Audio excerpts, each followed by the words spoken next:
যুদ্ধে মানবহীন সৈন্য শক্তিশালী এই 10টি ড্রোন। বর্তমানে বিশ্বের আধুনিক যুদ্ধক্ষেত্রে ড্রোন প্রযুক্তি একটি বিপ্লব এনেছে। ড্রোন, যাকে ইউএভি অর্থাৎ আনম্যান্ড এরিয়াল ভেহিকেল বলা হয়, এখন শুধু নজরদারি বা গোয়েন্দাগিরির জন্য ব্যবহৃত হয় না, বরং টার্গেট ধ্বংস, সীমান্ত নজরদারি, স্ট্রাইক মিশন এবং স্যাটেলাইট নির্ভর যুদ্ধেও গুরুত্বপূর্ণ ভূমিকা রাখছে। অনেক সময় ড্রোন একা একটি যুদ্ধে পার্থক্য গড়ে দিতে পারে। আজকের এই প্রতিবেদনে আমরা জানব 10টি শক্তিশালী সামরিক ড্রোন সম্পর্কে। প্রথমে রয়েছে MQ-9 রিপার, যুক্তরাষ্ট্র। MQ-9 রিপার হল জেনারেল অটোমিক্স অ্যারোনটিক্যাল সিস্টেমস এর তৈরি একটি শক্তিশালী ইউএভি, যা মূলত যুক্তরাষ্ট্রের বিমান বাহিনী এবং CIA দ্বারা ব্যবহৃত হয়। এটি 1700 কেজি অস্ত্র বহনে সক্ষম এবং প্রায় 14 ঘন্টা একটানা উড়তে পারে। ড্রোনটি মূলত আফগানিস্তান, সিরিয়া, ইরাক, ইয়েমেন সহ বিভিন্ন অঞ্চলে সন্ত্রাসবিরোধী অভিযানে ব্যবহার করা হয়েছে। এতে থাকে AGM-114 হেলফায়ার মিসাইল, GBU-12 প্যাভওয়ে-2 বোমা এবং বহু উন্নত সেন্সর এবং রাডার। রিপারের সবথেকে বড় বৈশিষ্ট্য হচ্ছে এটি রিয়েল টাইমে টার্গেট শনাক্ত করে ধ্বংস করতে পারে এবং এটি স্যাটেলাইট দিয়ে নিয়ন্ত্রিত হয়, ফলে বিশ্বের যে কোনো অঞ্চলেই এটি পরিচালনা করা সম্ভব। দ্বিতীয় অবস্থানে রয়েছে বায়রাক্তার TB2, তুরস্ক। বায়রাক্তার TB2 ড্রোনটির ডিজাইন এবং নির্মাণ করেছে তুর্কি কোম্পানি বাইকার ডিফেন্স। এটি বর্তমানে বিশ্বের অন্যতম আলোচিত ড্রোন, বিশেষ করে ইউক্রেন রাশিয়ার যুদ্ধের পর। এটি স্বল্প খরচে উচ্চ কার্যকারিতা প্রদান করে। এর বৈশিষ্ট্য হচ্ছে 24 ঘন্টা পর্যন্ত উড়তে পারা, 4টি স্মার্ট মিসাইল বহনে সক্ষম EO অথবা IR সেন্সর ক্যামেরা এতে রয়েছে, GPS ভিত্তিক গাইডেড বোমা এতে রয়েছে। আজারবাইজান আমেরিকা যুদ্ধ, সিরিয়া সংঘাত এবং ইউক্রেন যুদ্ধ, এই সবকটিতেই TB2 প্রমাণ করেছে যে ড্রোন কৌশলগতভাবে কতটা গুরুত্বপূর্ণ। তৃতীয় অবস্থানে রয়েছে RQ-4 গ্লোবাল হক, যুক্তরাষ্ট্র। এই ড্রোনটি বিশ্বের সবথেকে বড় ইউএভিগুলোর একটি।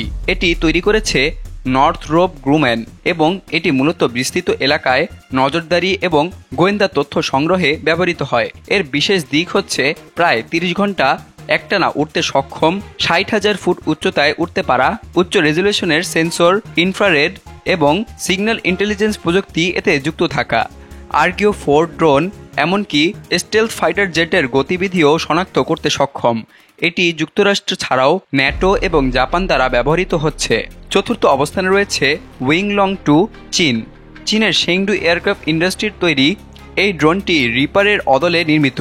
এটি নজরদারি এবং আক্রমণ দুটোর কাজেই ব্যবহৃত হয়। এর বিশেষ বৈশিষ্ট্য হচ্ছে 400 কেজির বেশি অস্ত্র বহনে সক্ষম, AR-1 ক্ষেপণাস্ত্র এবং FT-9 গাইডেড বোমা যুক্ত করা যায় এতে, এবং এতে রয়েছে 32 ঘন্টা পর্যন্ত ফ্লাইট টাইম। চীন এই ড্রোনটি সৌদি আরব, সংযুক্ত আরব আমিরাত এবং পাকিস্তান সহ একাধিক দেশে রপ্তানি করেছে।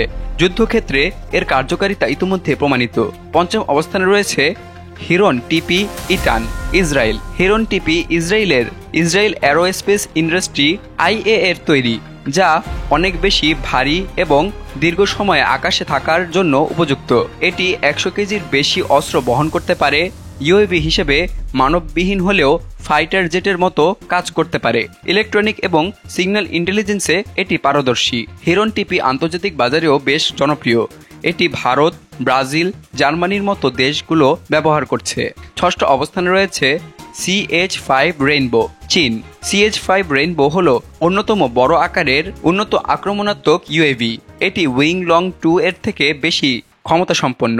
এটির বৈশিষ্ট্য হচ্ছে 1200 কেজি পর্যন্ত অস্ত্র বহন ক্ষমতা, 60 ঘন্টা পর্যন্ত উড়তে পারা এবং অধিক উচ্চতায় ফ্লাই করার সক্ষমতা। এর মাধ্যমে একাধিক টার্গেট একসঙ্গে আক্রমণ চালানো যায়, যা এটিকে যুদ্ধক্ষেত্রে বিশেষ ভূমিকা রাখার সুযোগ দেয়।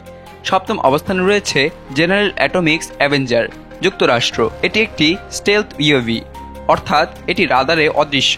অ্যাভেঞ্জার মূলত উচ্চ স্পিডে আক্রমণাত্মক মিশনের জন্য তৈরি। এর বৈশিষ্ট্য হচ্ছে জেট পাওয়ার্ড, ফলে দ্রুত গতিসম্পন্ন। এটি JDM প্যাভওয়ে বোমা বহন করতে এটি সক্ষম। গোপনে প্রবেশ করে আক্রমণ চালাতেও পারে এটি। এর মাধ্যমে অত্যন্ত সুনির্দিষ্টভাবে শত্রুর রাডার সাইট, কমান্ড সেন্টার ইত্যাদি ধ্বংস করা সম্ভব। অষ্টম অবস্থানে রয়েছে শাহিদ-129, ইরান। ইরানের তৈরি শাহিদ-129 একটি মিডিয়াম রেঞ্জ আক্রমণাত্মক ইউএভি। এটি মূলত মধ্যপ্রাচ্যের সংঘাতপূর্ণ অঞ্চলে ব্যবহৃত হয়। এর বৈশিষ্ট্য হচ্ছে 24 ঘন্টা পর্যন্ত টানা উড়তে পারা, অস্ত্র বহনের জন্য 4টি পয়েন্ট এতে রয়েছে। টার্গেট শনাক্ত করে আক্রমণ চালাতে সক্ষম এটি। এই ড্রোনটি সিরিয়া যুদ্ধ, ইয়েমেনে হুতি বিদ্রোহীদের সহযোগিতা ইত্যাদি ক্ষেত্রে ব্যবহৃত হয়েছে। 9ম অবস্থানে রয়েছে টাই আকসুঙ্গুর। টাই অর্থাৎ টার্কিশ অ্যারোস্কোপ ইন্ডাস্ট্রি কর্তৃক তৈরি আকসুঙ্গুর হল বাইরাক্তার TB2 এর বড় এবং শক্তিশালী সংস্করণ। এর ক্ষমতা 750 কেজি পর্যন্ত অস্ত্র বহন করতে পারে। এটি 40 ঘন্টার বেশি উড়তে সক্ষম এবং বিমান বাহিনীর ড্রোন হিসেবে ব্যবহারযোগ্য। আকসুঙ্গুর বর্তমানে তুরস্কের নৌবাহিনী এবং বিমান বাহিনী ব্যবহার করছে, বিশেষ করে সাগর পথ নজরদারির জন্য।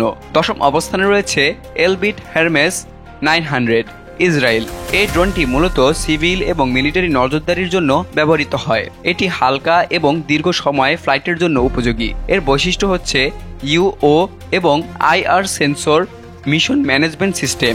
এছাড়া 36 ঘন্টা পর্যন্ত ফ্লাইট টাইম এটির এবং ন্যাটো স্ট্যান্ডার্ড অনুযায়ী এটি তৈরি। হেরমাস 900 বর্তমানে বিশ্বের 15টির বেশি দেশে ব্যবহৃত হচ্ছে, যার মধ্যে রয়েছে ব্রাজিল, চিলি, সুইজারল্যান্ড ইত্যাদি। ড্রোন প্রযুক্তি শুধু সামরিক নয়, ভূ রাজনৈতিক ভারসাম্যের জন্যও গুরুত্বপূর্ণ ভূমিকা পালন করছে। শক্তিধর দেশগুলো এখন নিজেদের ড্রোন সক্ষমতা বৃদ্ধিতে বিনিয়োগ করছে। ভবিষ্যতের যুদ্ধ হবে মানুষবিহীন, তথ্য নির্ভর এবং প্রযুক্তি নির্ভর, যেখানে এই ড্রোনগুলোই মূল চালিকা শক্তি হয়ে উঠতে পারে।